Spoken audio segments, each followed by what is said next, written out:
श्रीमती दीप्ति किरण माहेश्वरी। माननीय सभापति महोदय, आपने मुझे राजस्थान कारागार विधेयक 2023 पर बोलने का मौका दिया, उसके लिए बहुत बहुत धन्यवाद। माननीय सभापति महोदय, कारागार में प्रबंधन और सुविधाओं में सुधार डेफिनेटली एक बहुत बड़ी आवश्यकता है। केंद्र सरकार ने और सुप्रीम कोर्ट ने भी कारागारों की व्यवस्था के सुधार के लिए कई निर्देश जारी करे हैं, लेकिन जैसा कि मेरे से पूर्व वक्ताओं ने अपने विषयों को बहुत अच्छे से रखा है, भारतीय जनता पार्टी का कोई भी सदस्य यहाँ पर सिर्फ एक पॉजिटिव सोच से और उनको किस तरीके की अच्छी व्यवस्थाएं मिल सकती है, इसी बात से हम आज अपनी बात और विषय रख रहे हैं। सबने अपनी अपनी बात बोली। माननीय सभापति महोदय, आज एक रिपोर्ट के अकॉर्डिंग जितने कारागार हैं राजस्थान में 30% से ज़्यादा कैपेसिटी पर वो भरे हुए हैं। जो बेसिक सुविधाएं हैं, हम चिकित्सा की बात करें, उनके लिए स्पेशल एम्बुलेंस होना, वहाँ पर अच्छी चिकित्सा सुविधा होना, अगर उनको कुछ भी होता है तो कोई भी पूछने वाला नहीं है, ये इस विधेयक में कहीं प्रावधान नहीं दिया। मैं ये नहीं बोल रही कि आप लोगों ने क्या गलत किया, मैं अपनी तरह से सिर्फ एक सुझाव के रूप में देना चाहती हूँ कि इस विधेयक में क्या क्या अमेंडमेंट्स और होने चाहिए, जिसमें चिकित्सा, जो कि एक बहुत बड़ा और इम्पॉर्टेंट पॉइंट है, वो कहीं भी नहीं नज़र आ रहा है। माननीय सभापति महोदय, सैनिटेशन की बात करें, अगर हम ये बात करें कि किस तरीके की व्यवस्थाएं वहाँ पर है, कैसे उनको ठूस रखा गया है और किस तरीके की बेसिक सैनिटेशन फैसिलिटीज़ भी हम कारागार में नहीं दे पा रहे हैं, और उस बारे में इस विधेयक में कहीं कोई भी चर्चा नहीं है। माननीय सभापति महोदय, सिरोही से आए हुए विधायक ये बात बोल रहे थे कि हम सब मुंगेरी लाल के सपने देख रहे हैं यहाँ पक्ष में बैठने की, तो मैं उनको ये बात कहना चाहूँगी और ये पूछना भी चाहूँगी कि सपने कौन देख रहा है ये तो 23 में पता पड़ ही जाएगा, लेकिन ऐसी क्या मजबूरी हुई कि ये विधेयक इतनी तुरता फुर्ती में लाया गया और इस बारे में चर्चा की गई। माननीय सभापति महोदय, सुप्रीम कोर्ट ने एक स्पेशल कमेटी का गठन करा है, जो कमेटी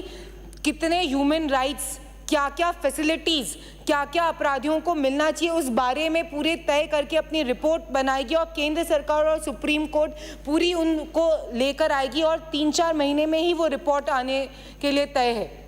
तो ऐसी क्या ज़रूरत हुई? उनके भी सुझाव अच्छे ही होंगे। अगर सुप्रीम कोर्ट ने कोई कमेटी का गठन करा है तो वो कमेटी भी अपने सुझावों को अच्छे से, तो हम उन सुझावों को भी इसमें ले सकें, ताकि राजस्थान में कारागारों की व्यवस्थाएं और सुधरे। इसके लिए हम लोगों को थोड़ा सा सोचना चाहिए कि क्यों हम इतनी जल्दी और इतनी तुरता फुर्ती में ये कर रहे हैं। माननीय सभापति महोदय, जनसंघ से ही हम लोगों का ये रहा है कि अपराधियों को अच्छा मोटिवेशन दें, अच्छी फैसिलिटीज़ दें, ताकि हम कहीं ना कहीं उनमें सुधार ला सकें। लाइब्रेरी, जैसा कि अभिनेश जी ने भी अपनी बात रखी, मैं भी उस बात से सहमत हूँ कि कहीं ना कहीं अगर हम अच्छी उनको वातावरण देंगे तो हम अपराधियों को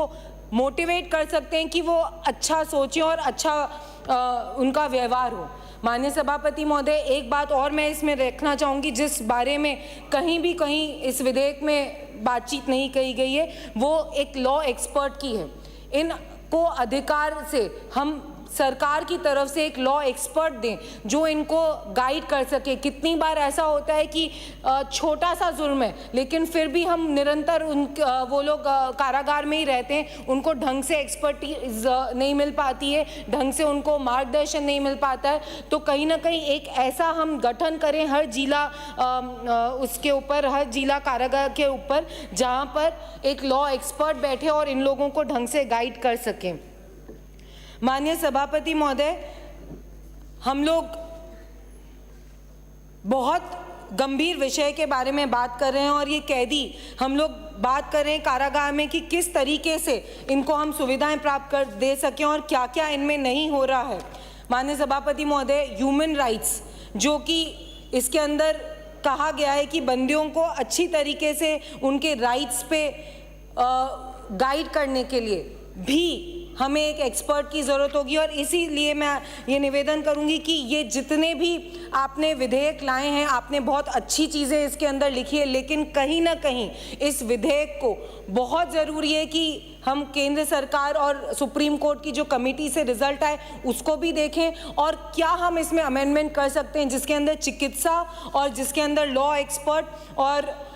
किस तरीके की व्यवस्था और सैनिटेशन फैसिलिटीज़ को हम बेहतरीन कर सकते हैं उस बारे में